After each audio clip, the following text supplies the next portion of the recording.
Hello everyone, my name is Monica Lynn James, and today I would like to share one of my favorite techniques with you in art, the magic of relief printing.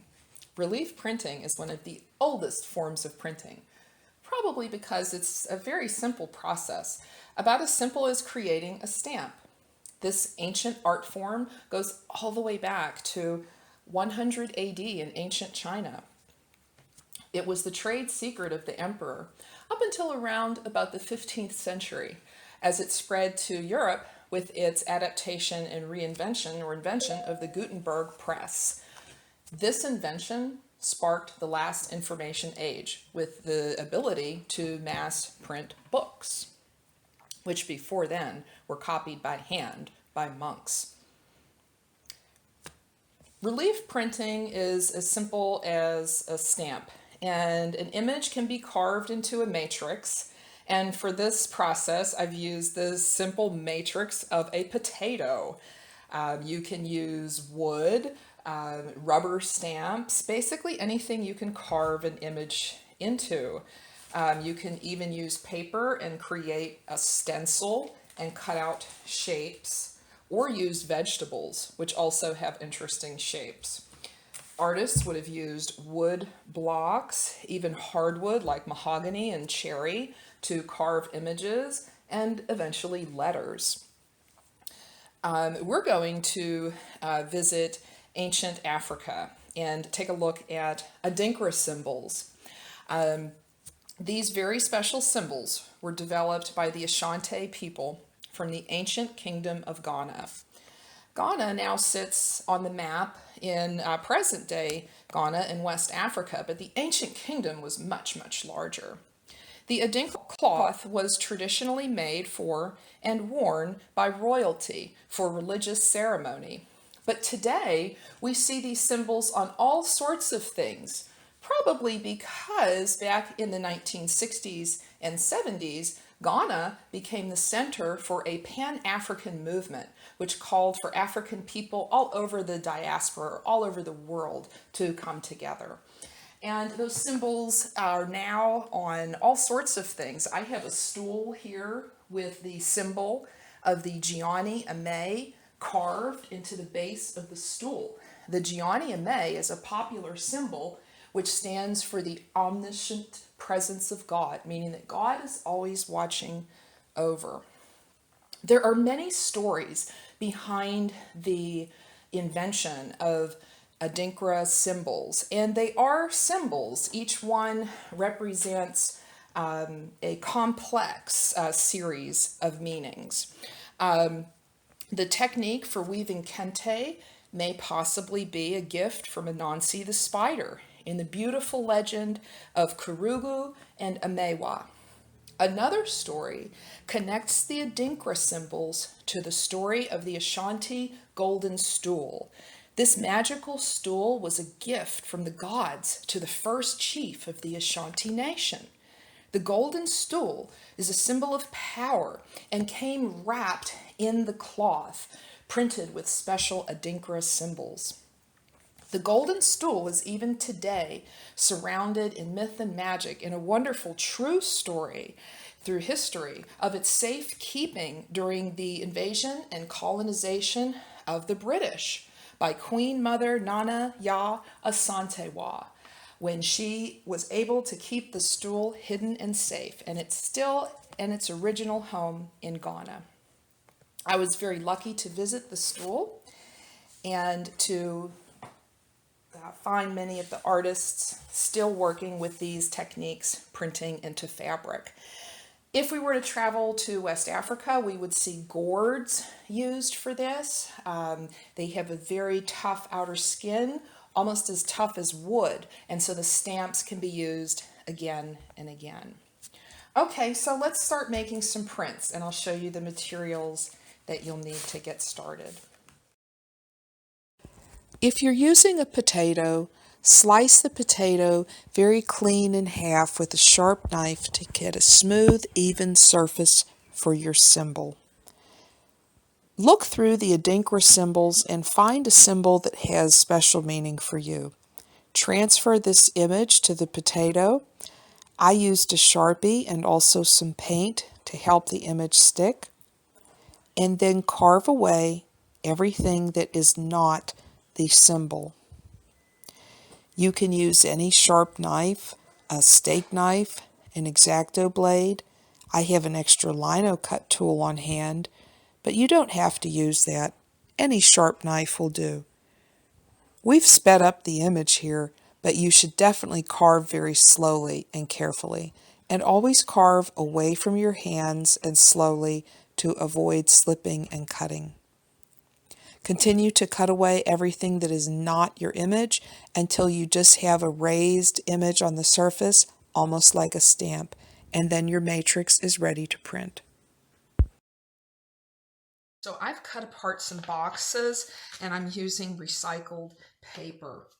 So the matrix here for me is a basic potato, which I've cut in half, and then I have carved an image. And the image here, I'm going to print on to cardboard. So I've painted some tempera paint, and tempera paint is really wonderful because it's non-toxic and very, very safe. So I'm even using an egg carton as my palette. This is another great way to recycle.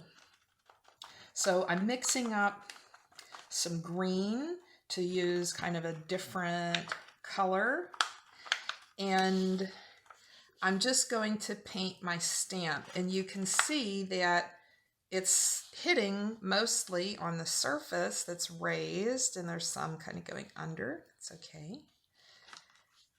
And we'll see how this comes out. And you can print multiple layers. I can also print a couple of colors. I think I'm going to plan to print 2 colors. Oops, slipped a little bit. That's okay. That's nice. The print also gives you this kind of different surface texture. And in Ghana today, these are used to make batik prints where the matrix will be carved and then coated in wax. And they'll stamp the wax into fabric, and then they will dye the fabric. So wherever there's wax, the dye cannot go. So it creates kind of a resist. So my symbol is actually something I was thinking about for Mother's Day, also kind of a gift. And the symbol is called Aya, the fern. And it's a symbol of endurance and resourcefulness. The fern is a hardy plant that can grow in difficult places. An individual who wears this symbol suggests that he has endured many adversities and outlasted much difficulty. And I kind of think about this when I think about my mom, and just kind of a good symbol with some good, powerful meanings in these difficult times. And I'm going to attach to this video some resources for you to dig deeper. There are dozens of Adinkra symbols out there with many, many different meanings, and you can look through them almost like looking through an alphabet and find symbols that connect to your heart, to your spirit, or that you would like to kind of as a reminder of a symbol of power, or to inspire you, or to share as a gift. And I'll include those at the end of the video so that you can look deeper. My hope is that this will inspire you and give you a good start. So I've also carved some vegetables, and I'm going to make an image that has kind of a few more layers this time. So I'm using an apple, and the other, I guess, learning objective here, or that we're connecting with, let's use some purple. Let's let it mix right on the apple.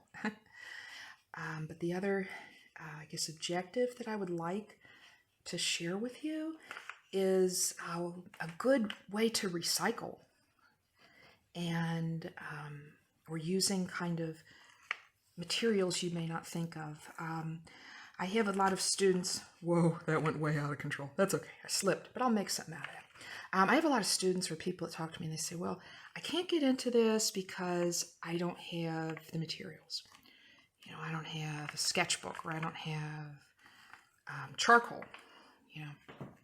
But, you know, I remember when I was growing up, I did a lot of art on little notebooks.